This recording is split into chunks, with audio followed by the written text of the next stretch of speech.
Chapter 31. Devon. Monday. I'm sitting on Terrell's bed, chest aching as he stares at me. So, let me get this straight. Terrell has his mad scientist look on his face. Every 10 years, you think they've been admitting 2 black students, letting them settle in, then screwing them over and trying to ruin their lives? I nod. And who is ACEs? A whole bunch of people at school. Students. I saw a list of names. Names I recognize. Memory of Jack's name sends pangs all over my body. And I think the teachers are involved too. Mr. Taylor's laugh echoes hollowly in my memory. I'm still freaked out. They all seem to have tasks, and they do this until we have no choice but to drop out, I guess. Our future's ruined, or, I don't know, worse. Fuck. Terrell moves off of the bed and sits in front of his old battered computer screen. Ever research your school? He asks, typing Nevaeh into the search engine. Bullshit is on the table next to the mouse, staring at me like I'm invading a space. Maybe I am. Well, yeah, kinda. My mom put me up for that scholarship, but not properly. Do you know Nevaeh means white in Latin? I shake my head. Of course it does. Terrell types in Nevaeh's private academy this time, then hits enter. These people are slick as fuck, but not that slick, he says, his voice quiet as he concentrates on the screen. It's almost like they wanted you to find this shit, like they're proud of it. I mean, right here it says that the school was founded by some of the biggest funders of slavery, popular plantation owners, merchants and bankers who finance operations. It's all here. You don't have to go looking too far. My head swims and I zone out, the shock making it hard to process it all. Terrell goes on about the school's founders, but I close my eyes, thinking about the money Ma put into that school, just to get me through. All for nothing. We have struggled every day, every fucking day, and it won't mean a thing. Vaughn. I snap out of it and look at Terrell. The school was founded in 1717. Isn't it more than a coincidence that the computer they use to do all this shit is on computer 17? Yeah, coincidence. My heart beats fast as I look at Terrell, his hair jolting as he types, focused. Terrell, I say cautiously. How do you know about that? He looks at me. What? That the school was founded in 1717? It says it right here. I shake my head, organ shaking, mind shaking, everything shaking. How do you know about computer 17? I never told you that. He pauses, then dimples appear as he shrugs. You must have told me. I didn't. I know I didn't. I purposely left out details like that. I didn't want to involve him at all in the stakeout. I didn't want him to get hurt. Weird. I don't remember saying it to you. Strange how memory works, isn't it?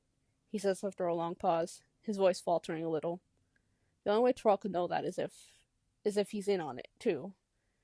It's convenient that he showed up just when this all started, claiming to know me. Maybe he was placed to watch over me like I'm a lab rat, paid by Nevaeh to pretend to like me. I've been so stupid. Trusted a complete stranger, who, despite everything, is probably working for ACEs. The pictures of the purple tube, pictures of me outside Dre's apartment, everything about Dre. Maybe that's how Jack knows Terrell, too. Maybe they were working together, trying to ruin my life, hurt me, for whatever reason. Why can't I remember you, Terrell? I take out my phone, trying not to look panicked. Looks like my mom needs me home, I lie, which gets his attention. I move off his bed, standing up at the same time he stands up from the chair. Want me to walk you home? He asks. I force a smile, shaking my head. I think I need to be alone right now. He nods. Do you know what you wanted to do about Nevaeh? I don't say anything. I can't bring myself to. I can see him trying to understand my sudden shift in mood, looking at me, unblinking, like he wants to say something. I just want to leave, so I say, I'll see you, okay? We lock eyes, his face confused and a little sad. I'm breathless as I spin around, rush out of his room, down the stairs, and through the front door. He calls after me, but I don't stop or turn to listen. I just run. Again. When I get home, Ma is standing over the cooker, boiling potatoes. She looks at me, her eyes filled with love as she opens out her arms for a hug. I put my bag down, throwing Terrell's hoodie down with it, and go to her, letting myself finally cry, knowing Ma is not a fraud like everyone else. Baby, what's wrong? She asks, and I don't know what to tell her. The school you have to work 3 jobs to keep me at is incredibly fucked up and racist. No one asked for my permission before leaking my life to the world. Me and the boyfriend you don't know about broke up. Oh yeah, and Ma, I'm gay, and I don't want you to hate me for it, because I love you so much and I can't live with you hating me, so please don't. That's what's wrong. All those things, and then some. But I can't speak. If I speak, I'll tell her everything, and then she'll hate me. So I just cry and cling to her. The bubbles in the boiling pot grow louder. Vonnie, tell me what's up. You know you can tell me anything, right? I shake my head. That's what she says now, but she doesn't mean it. If I had girl problems, I could tell her everything, but not this. I don't want to lose you, Ma. Boy, I'm not going anywhere. Jesus keeps me alive and well. Tell me what's wrong. She pulls away and forces me to look at her. I hate school. What a fucking understatement. And you work hard so I can go. I can't breathe. I can't look at her. I hate it so much. They look down on me, say things about me. I'm crying so hard it shakes my bones, rattling my rib cage. My nose blocks and I feel trapped in my own body. Vonnie, you only have a few months left. You should have said something ages ago. I would have pulled you out if I knew you'd be happier somewhere else. It's only gotten really bad now. They keep talking about me. Saying what? She asked, eyes glassy and concerned. I can't do it. I feel so fucking sick. I've known I'm gay for years. I have known and I got comfortable with it. But at times like this, when I know life could be easier without my sexuality, I wish I hadn't been born with a burden. Do you know a boy named Terrell? I ask, because I don't want to have to tell Ma that the rumors detailing my sex life with a rich white kid from school and the dealer she told me not to be friends with are true. I don't want to weaken her heart, cause her pain. Ma looks shocked. You remember Terrell? She asks. Ma knows Terrell. I know who he is, but I can't remember him. She turns, putting the oven off, before moving toward our dining area and taking a seat on one of the lawn chairs. I stay where I am. Ma looks at me, straight at me. I wanted you to come to me about your sexuality in your own time. After the Terrell incident, you couldn't remember, and I didn't want to bring it up. My sexuality? I rush over to the trash can in the corner and throw up. My body is finally doing what it's starting to do this whole time. It's all water. I haven't eaten today. The lawn chair scrapes against the ground, and then Ma's there, rubbing my back over and over. I hate this feeling so much. What does she remember that I can't? We don't have to talk if you're not ready, Vaughn. I shake my head. It's out there now. No turning back. The tears mix with my running nose as I bend over, hovering above the trash, trying to breathe. I'm gay, I choke out, daggers diving into my gut, shaking my entire being. I'm not sure if it was loud enough for her to hear. Yeah, I know, she says, and something washes through me. I'm not sure if it's relief. More tears mix with the nastiness that is not snot. I stretch my hands out to the table next to the trash can for tissues, and Ma hands me some. I wipe my face harshly. Ma, what happened with Terrell? Why can't I remember him? I ask. My throat is itchy and dry as I turn to face her. She avoids my eyes, walking over to the fridge to get a bottle of water and handing it to me. Most things I heard were from Jack. Ma wipes her face with her dry, wrinkled hands. What I know for certain is that you went to the school, and you came back soaking wet, with a huge bump on your forehead and blood all over. Goosebumps prickle my arms as the image of me engulfed by water flashes. A little boy who looks a lot like Terrell dragging me back, screaming that cracks the walls from my brain. I asked Jack about what happened, why you were wet, bloody, and beaten. I don't usually ask. I know you don't like me to ask, but you're my child and you were hurt. Her voice breaks at the end, but she looks at me, hard-eyed, like she doesn't want to show weakness. Even her back is rigid. Jack told me about you and a boy, Terrell Rosario, and how you kissed and got caught by the wrong guys, she tells me. My chest squeezes. An image appears again, all grainy in my mind, like an old home video. My old middle school playground. Terrell's face, his hair shorter. No dreads, just curly kinks. Wait, Terrell says. I move back, scrunching my eyebrows up. What? I say. I need to go home, help Ma with dinner. He moves close, eyes looking around cautiously.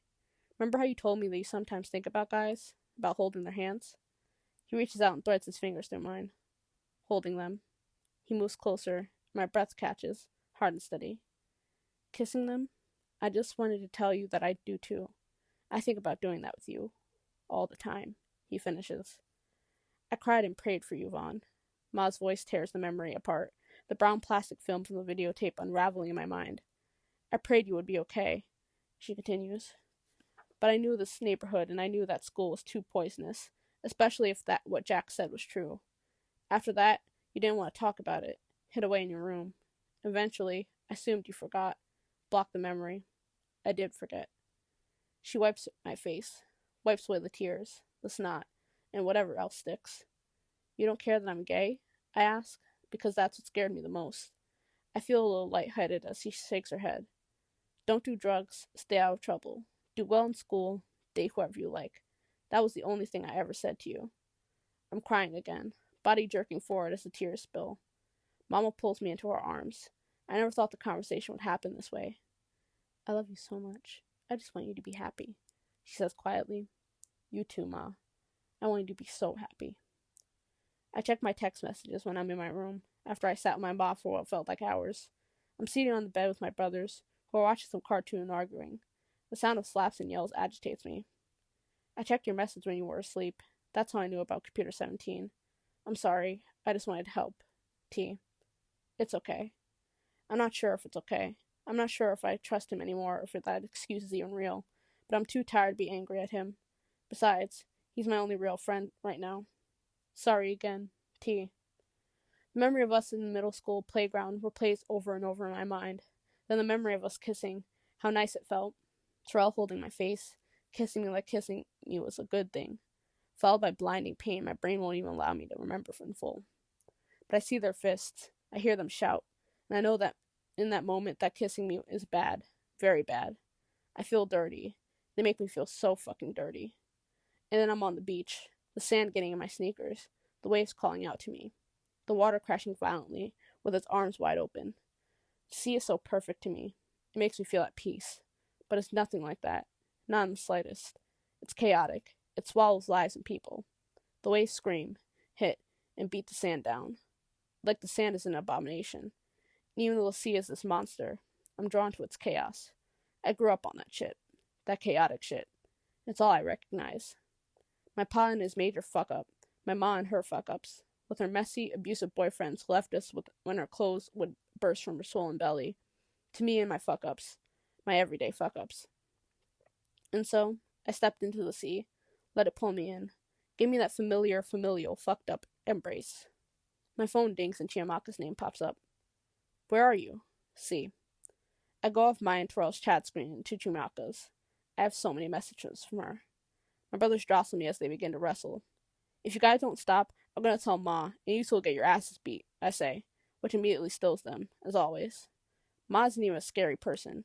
She hardly ever beat me as a child, and she doesn't beat them. But Ma has this look, one that makes you think she could whip your ass without hesitation.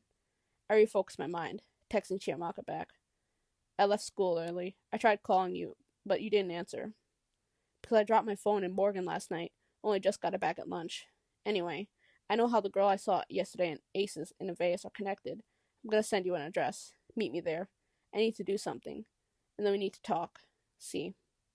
It's been a rough day, and to be honest, I don't have the energy to talk about this or anything right now, but I guess I have no choice.